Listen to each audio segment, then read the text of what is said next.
Hi, my name is Robert. Please read the comments in the About section of this video. It has valuable information and updates. My YouTube channel has a disclaimer video that I encourage you to watch. And please like, share, and subscribe. I hope you found what you're looking for. Thank you very much for watching. It's chilly, a little rainy and breezy today, but I'm going to go ahead and tinker with the green machine. I'm going to start off by installing the ABS module. I'm going to tinker with some of the inside lights, hopefully, and see if there's anything going on with the engine with this P1405 code. I'm going to start off with the ABS module, and from dealing with these modules off and on over the years, I've come to the conclusion that the easiest way to get at it on these turbo cars is to just pull the airbox. So I'm going to pull this hose off. This clamp's already loose. I'm going to slide that off and unplug the mass airflow sensor. Then I'm going to lift the airbox up and out of the way. It's got clips on the front, on the passenger side. You jerk it up. Then you slide the pin out of the driver's side and you can move the airbox out of the way. So there's the airbox swung out of the way. Now I have a clear shot to hit the ABS module from the front here. So I'm going to go ahead and install the ABS module. This module is for two-wheel and all-wheel drive vehicles with the tracks. So I'm going to go ahead and slide it in place, start the screws and snug them down, hook up the connector. I snugged the screws down on the ABS module. No reason for them to be over tightened and be too tight to pull out in the future. I notice I got a vacuum line going from my turbo controller to my intake tube that's got a split in it. So I need to do something about that. Looks like these Volvo wires are original. 1997, 43rd week on them. So I need to probably replace those. Turbo intake tube at the throttle body looks like it's in fair condition. I don't see any tears in it. I do see that my mount for my airbox is broken, so I'll see if I can find a couple of those in the salvage yard. Both of those are cracked. My battery clip would not go on, and I realize this battery is an improper size, so I'll probably change it out. So let me go ahead and put the intake in and fire it up, make sure it's still running. Probably take it for a short test drive. As they say, let the discoveries begin. This hose is not the OEM type hose on the turbo supply tube. That clamp seems a little too low, so I'm gonna move that up. I think it's probably possible that this car had a head gasket job or something, because this ground is loose. This ground is very strange. There's some screws misplaced in the cover. Somebody took this clamp off the PCV and tried to butcher one up on there to put it back in place. There's a couple screws missing from the timing belt cover, which I think the guy that gave it to me did, which is no big deal. I'm getting ready to put the bracket on. That screws in there, goes through there and supports this upper tube. This strut mount, upper engine torque mount bushing is torn totally out, so I'll find another one of those. Somebody busted the throttle cable. That's kind of common on these cars. Okay, the green machine is purring like a kitten, but to me it seems like the coolant mixture is off. It barely smells like coolant, mostly water. So I'm going to try to drain some of this coolant out today, or water, put coolant in it, restart it, let it mix up. I don't want this to freeze.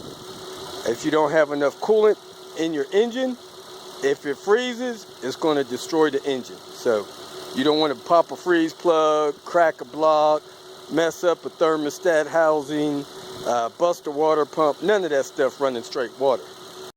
Other than that, the timing belt cover was missing a couple screws. I installed those. The ground wire screws was wrong. I fixed both of those. I reset this turbo tube. I routed the throttle cable properly. I pulled the plug and checked. It has some NGK plugs in it, which are fine. This fuel line was routed incorrectly. It's still missing the bracket, but nonetheless, I don't like things being routed wrong, so I rerouted that. The side of this torque mount was missing that bracket. I put one in there. It was also missing that bolt down there, so I installed that. I secured the clamps, and some of this tubing and wiring wasn't plumbed and routed properly, so I redid that stuff. The battery hold down clip wouldn't fit, so this battery's the wrong size. I'll probably change that. I put the fuse cover on, and I dealt with a couple other vacuum issues. So everything on the car seems to be pretty proper at the moment. I didn't have a chance to change this light lens yet. I may do that real quick, but I'm more concerned with going to get some coolant, getting some real coolant in here. So I'm gonna clean up my tools, take the car for a test drive, and see if that engine code goes away. I have an issue with my rear hatch light still. I got an up arrow now and a check engine light, and it's cold outside, so possibility of road froze. So let me go ahead, take this vehicle for a ride. I no longer have an ABS light. Let me make sure those lights work, ABS and track. They do work. Battery's a little weak. Let me see what this code is. Battery's all the way down to 9.4 volts. Heck, that's not climbing. That should have climbed already. So I may have a battery charging issue here. I had 13 volts charging yesterday. Now I only have 9.3. So let me see what's going on with the charging system. I messed with that wire right there going into the alternator. It's got some tape on it. So I need to check, make sure that wire is good. I'll wiggle these wires around. But that is a Volvo, it looks like, alternator. Maybe it's rebuilt, I don't know. Let's take it for a spin. Okay, I wiggled my sensing wire, and now I got 13.8. So I got some electrical issue up there I need to deal with. But let me go ahead and take it for a drive. Those voltage is kind of erratic on that thing. My miles are counting, my ABS is working. My speedometer's climbing. I also turned the tracks off and back on, so that's working.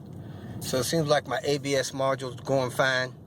I have some kind of issue with a CV axle. It's clicking when I make sharp turns. And like I said, I do have the rear hatch open light. Got to figure out why that's lighting up. But the car seems to be running at a decent temperature, and my voltage is still giving me a charge. And my info switch is missing the reset button, so I need to replace that switch. My whole info knob situation is messed up. It can wiggle around a little bit and cause the thing to drop out like that. I can touch it and fix it. So I'm just going to replace the switch. Switch is bad. Heated seat seems to work, so that's good. And whoever pulled this center console up, they also forgot to position the selector so it can even be seen through there even without the light. And I have some wood deterioration on this thing, which is kind of common for these cars. Seats are a little worn. I may try to find some seats to replace these. The stitching is coming apart on these fabric ones, and the leather is shrunk. Somebody probably put Armor All on them at one time, which is horrible for leather, but the leather did shrink. To me, they're too far gone to restore.